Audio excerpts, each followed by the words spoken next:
चौदहवीं का चांद हो या आफताब हो, जो भी हो तुम खुदा की कसम लाजवाब हो। मोहम्मद रफ़ी साहब के भांजे हैं। मोहम्मद रफ़ी साहब मेरी जो वालदा है उनके कज़न हैं। मुझे तो लोग जो देखते हैं वो कहते हैं यार ये बंदा तो रफ़ी साहब की तरह ही लगता है। लिखे जो ख़त तुझे वो तेरी याद में हज़ारों रंग के नज़ारे बन गए, सवेरा जब हुआ तो फूल बन गए, जो रात आई तो सितारे बन गए। 1 साल से ना इसके ऊपर मैं अभी वर्किंग मेरी है। ये एक मुझे सलाहियत जो मिली है अल्लाह की तरफ से, गॉड गिफ्ट एक सिस्टम है मेरा। वो महफिल में मैं जाके गा देता हूँ, लगता ही ऐसे जैसे रफ़ी साहब गा रहे हैं। मेरा कोई उस्ताद भी नहीं है। जब मैं उनका गाना गा रहा था तो मुझे टोक दिया गया। मुझे कहते हैं जी आप जो ना वो लिपस्टिक कर रहे हैं, आप ये जो ना फेक कर रहे हैं आप काम। अस्सलाम वालेकुम everyone, this is Wajiha Abbas from new digital. आज मेरे साथ एक बहुत ही अच्छा गाना गाने वाले सिंगर मौजूद हैं, जो कि मशहूर सिंगर जिनका म्यूज़िक की दुनिया में एक नाम था, मोहम्मद रफ़ी साहब के भांजे हैं। इनका नाम है उमर रफ़ी। तो चलिए उमर से बात करते हैं। अस्सलाम वालेकुम सर। जी वालेकुम सलाम मैम, कैसे आप? मैं बिल्कुल ठीक हूँ। सर मुझे ये बताएं कि नाम उमर रफ़ी आपका कैसे हुआ? मोहम्मद रफ़ी के आप भांजे तो हैं, लेकिन उमर रफ़ी कैसे नाम आया? और आपकी शक्ल भी काफ़ी मिल रही है सर से। जी बिल्कुल, मैं मोहम्मद रफ़ी साहब मेरी जो वालदा है उनके कज़न हैं। भाटी लवारी से हमारा तल्लक। उसके बाद हम शरकपुर शरीफ चले गए, जहाँ पे हम काफ़ी हमारा टाइम गुजरा। तो रफ़ी साहब का जो एक नाम है वो मैंने अपने साथ ये एक टैग लगाया है कि मैं रफ़ी साहब को गाता हूँ और रफ़ी साहब ही की तरह मैं दिखता भी हूँ। तो अब मामला ये कि मेरे मामू भी हैं, मेरी वालदा के कज़न भी हैं। तो मुझे तो लोग जो देखते हैं वो कहते हैं यार ये बंदा तो रफ़ी साहब की तरह ही लगता है। नाम तो मेरा उमर है, तो फिर वो एक टैग लग चुका है कि मोहम्मद उमर रफ़ी। तो इसी तरह ही मैं जैसे अब मैं मतलब गा रहा हूँ, लोगों के पास जाता हूँ तो वो पहचान जाते हैं कि यार ये बंदा जो है ये रफ़ी साहब को गाता है और रफ़ी ही लगता है जी। तो इसी सिलसिले में मेरा ये जो है एक नाम, वो एक नाम बन चुका है जी। कब से आप गाना गा रहे हैं? देखिए मैम, मैं तकरीबन कोई ज़्यादा तो नहीं कोई टाइम हुआ, मैं तकरीबन समझ लें कोई 1 साल से ना इसके ऊपर मैं अभी वर्किंग मेरी है। तो मैं तो एक मतलब एक जॉब लेस बंदा हूँ, जॉब करता हूँ, सॉरी जॉब में ही काम शाम मेरा सिलसिला, कुछ प्रॉपर्टी डीलर्स वगैरह वगैरह ये काम है मेरा। तो लेकिन गाने के जो एक सिस्टम में मैं अभी थोड़ा टाइम हुआ है मुझे आया हुआ है। ये मैं कुछ ज़्यादा नहीं, 1 साल की बात कर रहा हूँ। 1 साल तक मैं जो ना इसमें एंटर हुआ हूँ जी। अच्छा उमर, मोहम्मद रफ़ी साहब का एक नाम है और उनके गाने गाना और बहुत अच्छे तरीके से गाना, उसको उस तरह से कैरी करना कोई छोटी बात नहीं है। तो कैसे इतना जज्बा, इतनी हिम्मत कैसे आई आपके अंदर? जी बिल्कुल मैम, ये देखें मैं कहता हूँ कि ये मुझे एक गॉड गिफ्ट है। जो मैं कहूँ कि जी मैं तो कोई बड़ी चीज़ नहीं हूँ, अल्लाह का नाम बड़ा है। लेकिन चीज़ ये है कि ये एक मुझे सलाहियत जो मिली है अल्लाह की तरफ से, गॉड गिफ्ट एक सिस्टम है मेरा, कि मैं जो गाना गाता हूँ मैंने किसी से सीखा नहीं। मैं जो गाना उनको एक बार सुन लेता हूँ, वो महफ़िल में मैं जाके गा देता हूँ तो लोगों को फ़ील होता है कि यार ये तो बंदा रफ़ी की तरह दिखता भी है और रफ़ी को लगता ही ऐसे जैसे रफ़ी साहब गा रहे हैं। तो मेरा कोई उस्ताद भी नहीं है, लेकिन ये गॉड गिफ्ट आप इसको कह सकते हैं, गॉड गिफ्टेड है मुझे ये कि मैं रफ़ी साहब की तरह दिखता भी हूँ और उनको गाता भी हूँ जी। कभी ऐसा हुआ है कि आप किसी महफ़िल में या कहीं रेस्टोरेंट पर गाना गा रहे हैं तो एकदम कोई कहे यार ये बिल्कुल रफ़ी साहब जैसी आवाज़ है, ये कहाँ से आ गए? कभी किसी ने ऐसे आपको कॉम्प्लीमेंट दिए? जी बिल्कुल, मैं एक जगह पे क्रॉके के साथ एक होटल में गा रहा था, क्रॉके सिस्टम। तो उसमें मुझे म्यूज़िक तो क्रॉके का मिला हुआ था, रफ़ी साहब का। तो जब मैं उनका गाना गा रहा था तो मुझे टोक दिया गया।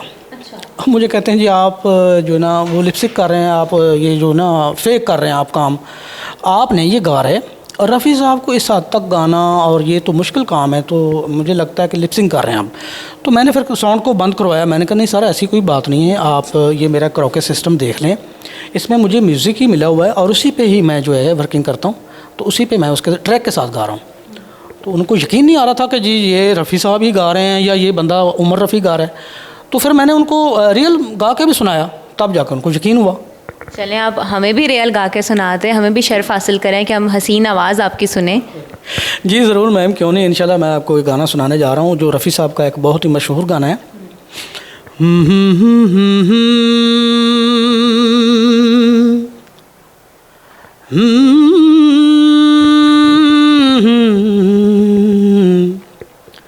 चौदहवीं का चांद हो या आफताब हो,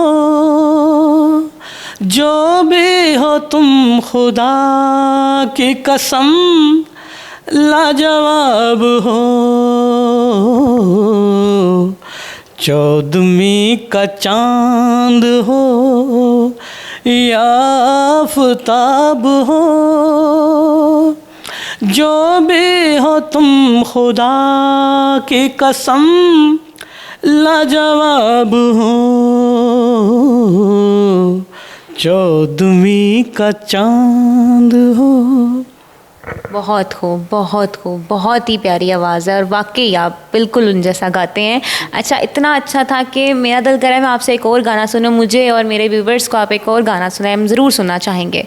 जी बिल्कुल, रफ़ी साहब ने तो माशाल्लाह देखें जी तकरीबन को 3000 प्लस गाना गाया है।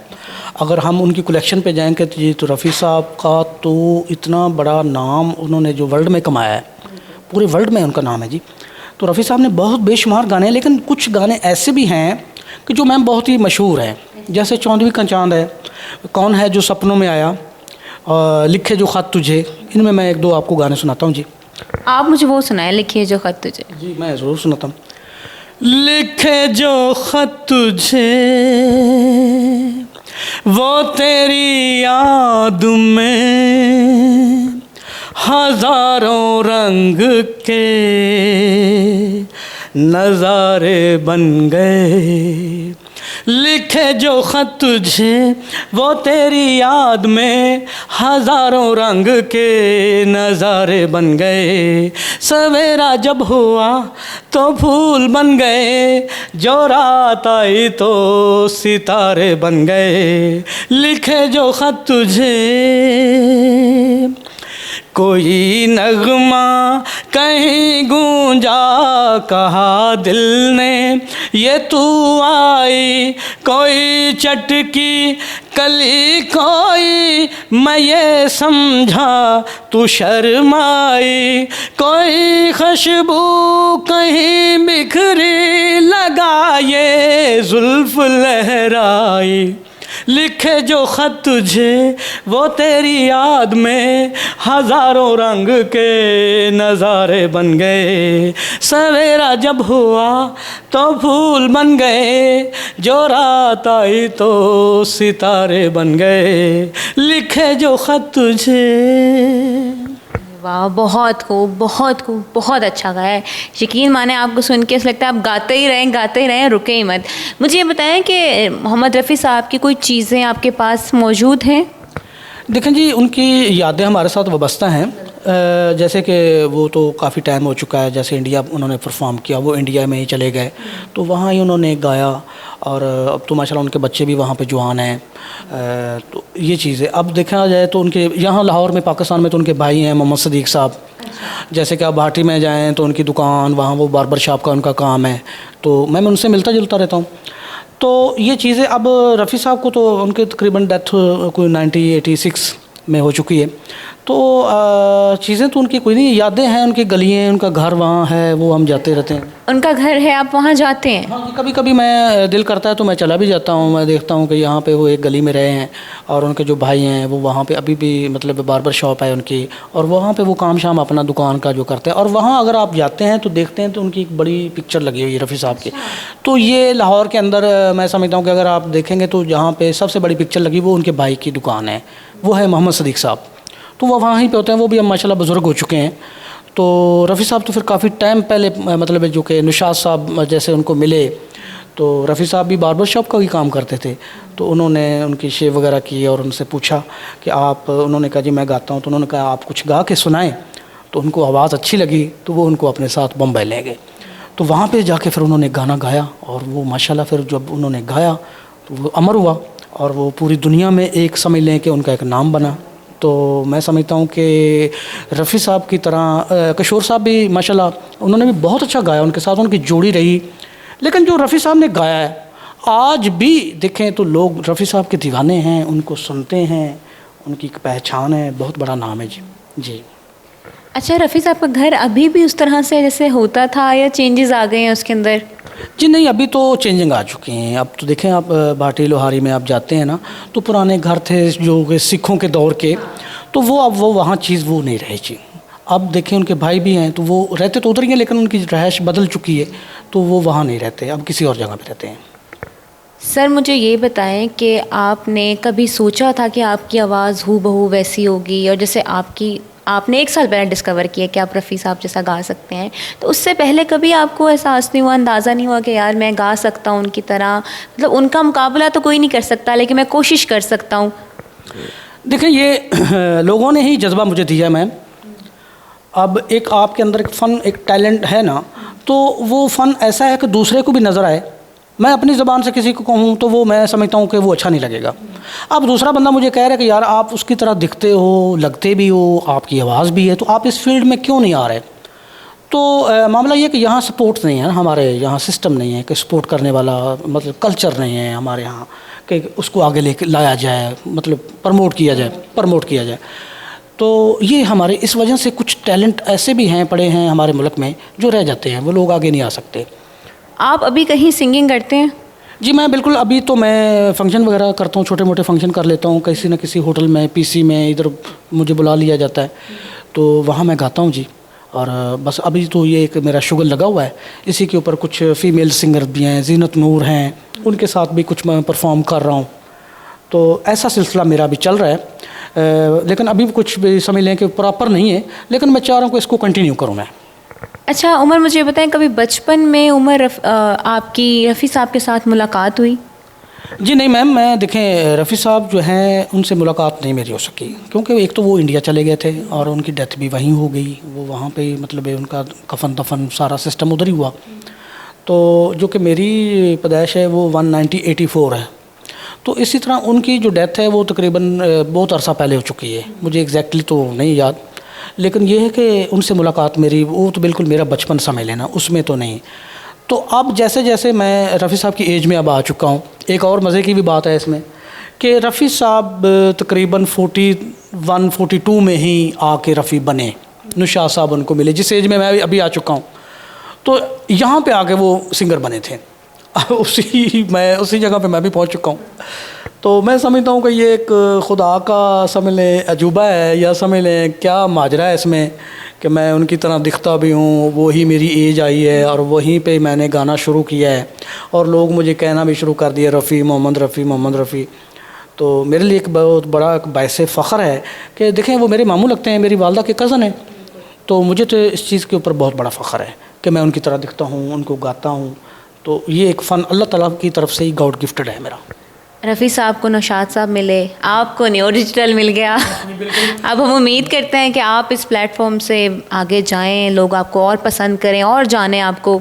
जी बिल्कुल, मैं आप लोगों का बहुत बेहद मशकूर हूँ मैम, आप लोगों ने मुझे सुना, आपने समझा इस चीज़ को कि बिल्कुल आप रफ़ी लगते हैं और मोहम्मद रफ़ी तरह की शक्ल भी है आपकी, उनको गाते भी हैं, तो आप लोगों ने मुझे मौका दिया और मैं चाहता हूँ कि लोग आगे मुझे प्रमोट करें और इस फील्ड में मैं आऊँ और गा के सुनाऊँ, ताकि रफ़ी की यादें हमारे साथ एक जो चलती आ रही हैं वो बसता रहें। तो मैं आपको एक रफ़ी साहब का एक बड़ा मशहूर सा एक छोटा सा गाना आपको सुनाना चाहता हूँ। जी जी ज़रूर। हाँ जी, वो एक जैसे कि एक बहुत बड़े गानों में है गाना, भरी दुनिया में आखिर दिल को समझाने कहाँ जाए, मोहब्बत हो गई जिनको वो दीवाने कहाँ जाए, भरी दुनिया में आखिर दिल को समझाने कहाँ जाए, भरी दुनिया। तो ये उनके मशहूर तरीन गानों में जैसे उन्होंने गाए हैं, गाने तो उनके इतने हैं कि आप मैं बता नहीं सकता ना कि कौन कौन से गाने। जैसे गाना है, कौन है जो सपनों में आया, कौन है जो दिल में समाया, लो झुक गया आसमां भी इश्क मेरा रंग लाया, ओ प्रिया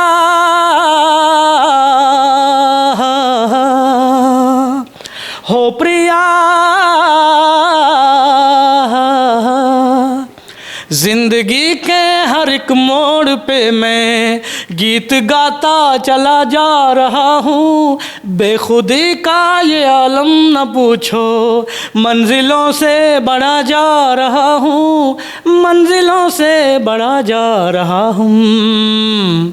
कौन है जो सपनों में आया, कौन है जो दिल में समाया, लो झुक गया आसमां भी इश्क मेरा रंग लाया। हो प्रिया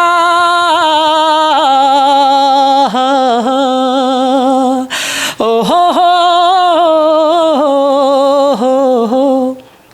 बहुत खूब, बहुत खूब, बहुत प्यारी आवाज़ से मैंने आपको पहले भी बताया। अच्छा, आखिर में आप हमारे व्यूवर्स को, हमारी आवाम को क्या पैगाम देना चाहेंगे?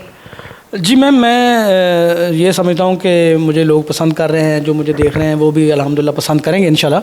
तो रफ़ी साहब का देखें हमारे साथ एक वो हमारा एक नाम है, पाकिस्तानी सिंगरों में एक नाम है तो गाया तो उन्होंने इंडिया में है, लेकिन इंडिया में भी उनका बहुत नाम है। लेकिन मैं समझता हूँ कि गए तो पाकिस्तान से थे, तो हमें एक पाकिस्तानी होने पे और फ़ख्र भी है। और मैं समझता हूँ कि जितने फ़नकार इंडिया में जिन्होंने जाके परफॉर्म किया, तो वो आजकल मैं समझता हूँ ज़्यादातर तो हमारे देखा जाए तो पाकिस्तान से ही हैं।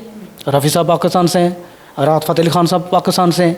तो ये बड़े बड़े हमारे मुल्क में इतना बड़ा टैलेंट है, इतने इतने लोग हैं माशाल्लाह। देखें नूर जहाँ को देख लें, मेहंदी साहब को देख लें, तो मेहंदी साहब को उधर से लता जी मिलने के लिए आई, तो मैं समझता हूँ ये बहुत बड़ी बात है। देखें ना, मेहंदी साहब नहीं गए उनको इंडिया में मिलने। तो मैं चाहता हूँ, मेरी दरख्वास्त है जितने लोग मुझे देखते हैं, मुझे प्रमोट किया जाए और मैं आगे आऊँ और उनसे मैं इंशाल्लाह मिलके उनको गा के सुनाऊँ। और रफ़ी साहब की एक यादें जो हैं वो बस्ता हैं, तो उनके ऊपर मैं काम करना चाहता हूँ। जी बहुत शुक्रिया सर, इंशाल्लाह आप आगे जाएंगे क्योंकि आपके अंदर टैलेंट है। आपके टाइम का बहुत ज़्यादा शुक्रिया।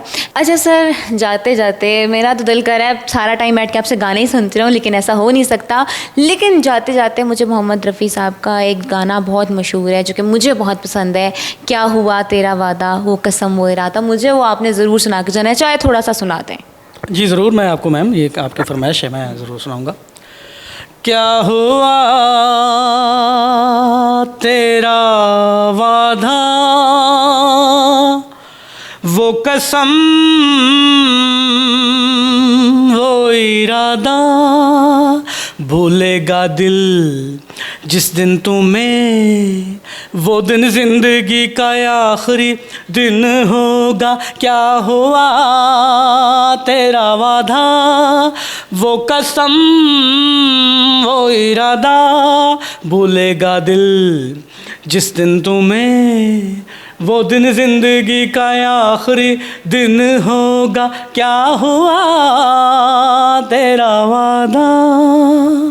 नाजरीन, आपने देखा मेरे साथ मोहम्मद रफ़ी साहब के भांजे उमर रफ़ी साहब मौजूद थे और आपने देखा, आपने सुना इनकी आवाज़ कितनी प्यारी है कि दिल करता है इंसान सुनता जाए सुनता जाए।